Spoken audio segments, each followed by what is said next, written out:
कभी कभी एक छोटा सा मजाक इतना भारी पड़ जाता है कि उसका असर सालों तक पीछा नहीं छोड़ता। और आज की कहानी कुछ ऐसी ही है। अगर आप इस चैनल पर नए हैं तो मेरा नाम है लीना और आज मैं आपको नेपाल से आई एक कहानी सुनाने वाली हूँ जो शुरू तो होती है एक सिंपल से ट्रूथ एंड डेयर गेम से, लेकिन उसका एंड बिल्कुल भी सिंपल नहीं था। तो चलिए शुरू करते हैं। हेलो, मेरा नाम प्रदी है और मैं विराटनगर नेपाल से हूँ। जो घटना मैं आपको आज बताने जा रही हूँ वो मेरे सबसे अच्छी दोस्त स्तुति के साथ हुई थी। हम दोनों बचपन से ही साथ थे। नर्सरी से लेकर स्कूल तक लगभग हर दिन हमने एक दूसरे के साथ बिताया करते थे। हमारे घर भी पास पास थे, इसीलिए हम अक्सर एक दूसरे के घर ही रुक जाया करते थे। स्तुति और मैं एक दूसरे की जिंदगी का बहुत बड़ा हिस्सा थे, लेकिन 9th क्लास में हुई एक रात ने सब कुछ बदल दिया। सितंबर का महीना था और मेरे बर्थडे पर मैंने कुछ करीबी दोस्तों को अपने घर बुलाया था। हमने खूब मस्ती की, बातें की, खाना भी खाया, लेकिन बात करते करते कब रात के 11 बज गए किसी को पता भी नहीं चला क्योंकि देर हो चुकी थी। इसीलिए मेरे कुछ दोस्तों ने वहीं रहने का फैसला किया। रात को जब घर के बड़े लोग सो गए तो हम सब ने टाइम पास करने के लिए ट्रूथ एंड डेयर खेलना स्टार्ट कर दिया। हम टोटल 5 लोग थे और हम सब एक बात बहुत अच्छी तरह से जानते थे कि स्तुति को अंधेरे और भूतों से काफी ज्यादा डर लगता है। शायद इसी वजह से वो लगातार ट्रूथ ही चूज कर रही थी। लेकिन कुछ देर बाद हम सब उसे डेयर चूज करने के लिए कहने लगे, लेकिन जब सब उसका मजाक उड़ाने लगे तो आखिरकार उसने डेयर चूज ही कर लिया। यहीं से हमारी सबसे बड़ी गलती शुरू होती है। मेरे घर से कुछ ही दूर एक रेस्टोरेंट था। मेरी दादी हमेशा मुझे बताया करती थी कि उस जगह पर पहले से एक पुराना कब्रिस्तान हुआ करता था। हालांकि मैंने कभी वहाँ कुछ अजीब महसूस नहीं किया, लेकिन उस रात न जाने क्यों हमने वही जगह डेयर के लिए चुन ली। हमने स्तुति से कहा कि उसे वहाँ अकेले जाना होगा और 3 बार बोलना होगा, आएगा भूत माँ सांगा, यानी भूत मेरे पास आ जाओ। ये सुनते ही स्तुति का चेहरा उतर गया। वो सच में बहुत ज्यादा डरी हुई थी, लेकिन अब बात उसकी हिम्मत पर आ चुकी थी और शायद इसी वजह से उसने डेयर एक्सेप्ट कर लिया। कुछ देर बाद हम सब चुपचाप घर से बाहर निकल आए। चारों तरफ सन्नाटा था। मैंने स्तुति से कहा कि मैं उसके पीछे रहूंगी, लेकिन जैसे ही वो आगे बढ़ने लगी मेरे एक दोस्त ने मुझे रोक लिया। उसने कहा, अगर साथ जाओगी तो डेयर का क्या मतलब रहेगा। मैंने बहुत कोशिश की, लेकिन उन्होंने मुझे जाने नहीं दिया और देखते ही देखते स्तुति अंधेरी में अकेली आगे बढ़ गई। उसे जाते हुए देखकर मुझे अचानक बहुत बेचैनी सी महसूस हुई। ऐसा लग रहा था जैसे कुछ गलत होने वाला है। मैं उसे वापस बुलाने की कोशिश कर रही थी, लेकिन तब तक वो काफी दूर जा चुकी थी। हम सब घर के बाहर खड़े होकर उसका इंतजार करने लगे।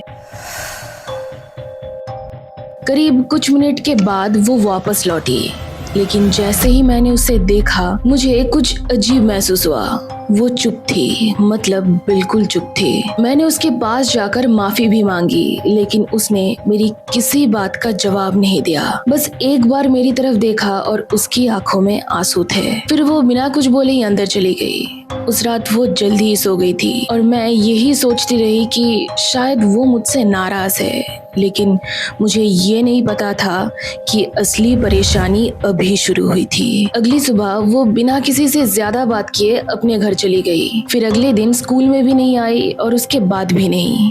जब मैं उसके साथ मिलने उसके घर गई तो मैं उसे पहचान ही नहीं पाई। कुछ ही दिनों में वो बहुत ज्यादा कमजोर लगने लगी थी। उसकी आंखों के नीचे डार्क सर्कल्स आ गए थे, चेहरा पीला पड़ चुका था और ज्यादातर वक्त वो सोती ही रहती थी। पहले मुझे लगा कि शायद वो बीमार है, लेकिन जैसे जैसे दिन गुजरते गए मुझे महसूस हुआ कि बात सिर्फ बीमारी की नहीं है। एक शाम उसकी माँ ने मुझे फोन करके बुलाया। मैं तुरंत उसके घर पहुंच गई। जब मैं उसके रूम में गई तो स्तुति बिल्कुल चुपचाप बैठी हुई थी। मैंने उसे बात करने की कोशिश की, लेकिन वो मुझे लगातार इग्नोर कर रही थी। फिर अचानक उसने मेरी तरफ देखा और मुस्कुराया, लेकिन वो मुस्कान मैं आज तक नहीं भूल पाई। वो स्तुति की मुस्कान नहीं थी, उसमें कुछ ऐसा था जिसने मुझे अंदर तक डरा दिया। मैंने माहौल को हल्का करने के लिए मजाक किया, लेकिन उसने मेरी आंखों में देखते हुए मुझसे कहा, मैं बदल गई हूँ ना। उसकी आवाज भी कुछ अलग लग रही थी। मैंने बात को हंसी में उड़ाने की कोशिश की, लेकिन उस पल पहली बार मुझे सच में डर लगा। उस रात मैं उसके घर ही रुक गई और शायद वो मेरी जिंदगी का सबसे डरावनी रातों में से एक थी। रात में उसने टीवी ऑन किया और हॉरर मूवी देखने लगी। मैं हैरान थी क्योंकि ये वही लड़की थी जो हॉरर मूवीज का नाम सुनते ही डर जाती थी, लेकिन अब वो उन्हें देखकर हंस रही है, जोर जोर से हंस रही है, जैसे कोई कॉमेडी मूवी चल रही हो। फिर अचानक उसने टीवी से नजर हटाए बिना मुझसे पूछा, तुम मुझे वहाँ अकेला छोड़कर क्यों आए थे? उसका सवाल सुनकर मैं सुन रह गई। मैंने पूरी बात समझाई, माफी भी मांगी, लेकिन उसने कोई जवाब नहीं दिया, बस स्क्रीन की तरफ देखते हुए मुस्कुराती रही। उसके बाद मुझे बिल्कुल भी नींद नहीं आई, लेकिन किसी भी तरह सुबह हो गई। अगले दिन स्कूल असेंबली चल रही थी, तभी स्तुति अचानक बेहोश होकर गिर गई। टीचर्स उसे स्टाफ रूम में ले गए। कुछ देर बाद जब वो वापस लौटी तो उसका चेहरा बिल्कुल अलग लग रहा था। आंखें लाल थी और चेहरे पर साफ गुस्सा दिखाई दे रहा था। क्लास में आते ही उसने एक लड़के को जोर से थप्पड़ मार दिया। सब हैरान रह गए। जब उसे वजह पूछी गई तो उसने बताया कि उस लड़के ने उसके बारे में गलत बातें बता रहा था, लेकिन असली डर तब लगा जब हमें पता चला कि वो बातें उसके सामने हुई ही नहीं थी, लेकिन फिर भी उसे हर लफ्ज पता था, वो भी वर्ड बाय वर्ड। और इतना कहते कहते उसकी आवाज बदल गई और वो आवाज तूती की नहीं लग रही थी। कुछ ही सेकंड्स बाद वो दोबारा से बेहोश हो गई। उस दिन के बाद उसकी हालत तेजी से बिगड़ने लगी। उसने अपने रूम से भगवान के सारे पोस्टर्स हटा दिए और उनकी जगह अजीब और उदास तस्वीरें लगा दी। रूम में हमेशा एक ठंड सी महसूस होती थी। वो ठीक से ना खाना खा पाती थी और अगर कुछ खाते भी तो उसे उल्टी हो जाती थी। फिर एक दिन ऐसा हुआ जिसने हम सबको यकीन दिला दिया कि मामला सिर्फ बीमारी का नहीं था। स्कूल असेंबली के दौरान वो फिर से बेहोश हो गई।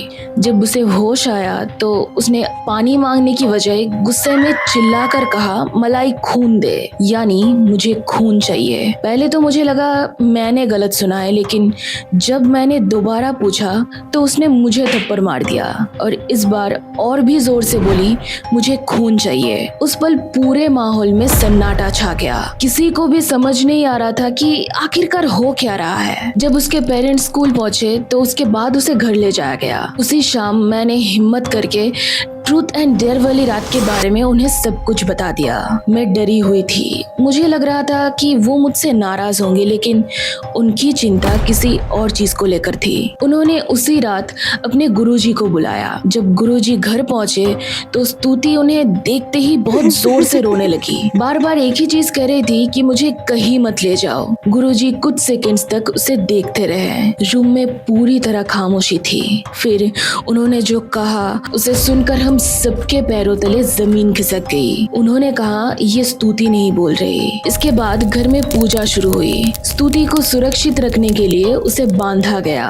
पूजा के दौरान वो कभी रोती थी, कभी चिल्लाती थी और कभी कभी अजीब तरीके से हंसती थी। उसे देखकर मेरी रूह कांप रही थी। मैं बस यही सोच रही थी कि अगर उस रात हमने वो डर नहीं दिया होता तो शायद ये सब कभी होता ही नहीं। पूजा और इलाज 2 दिन तक चलता रहा। उस दौरान स्तुति लगभग 2 दिन तक बेहोश रही और जब आखिरकार उसे होश आया तो उसे पिछले पूरे महीने की कोई भी बात याद नहीं थी। मतलब कुछ भी नहीं, जैसे वो वक्त उसकी जिंदगी से मिटा दिया गया हो। धीरे धीरे उसकी हालत सुधरने लगी, लेकिन पूरी तरह ठीक होने में उसे लगभग 2 साल लग गए हैं। आज वो पूरी तरह स्वस्थ है, ऑस्ट्रेलिया में रहती है और अपनी जिंदगी खुशी से जी रही है। लेकिन इतने सालों बाद भी जब मैं उस रात को याद करती हूँ तो एक ही सवाल आज भी मेरे मन में आता है, अगर मैंने उस रात उसे वो डर नहीं दिया होता तो क्या ये सब कभी होता भी? और सच कहूँ, शायद ये सवाल का जवाब मुझे कभी भी नहीं मिलेगा। अगर आपको आज की कहानी पसंद आई हो तो वीडियो को लाइक जरूर कीजिए और अगर आपके साथ भी कोई डरावना या अनसॉल्व एक्सपीरियंस हुआ है तो मुझे कमेंट में जरूर भेजिए। मैं हूँ लीना, मिलते हैं अगली कहानी में। तब तक के लिए अपना ख्याल रखिए और रात में किसी को भी ऐसा डर मत दीजिए जिसका पछतावा जिंदगी भर रहे। Good night.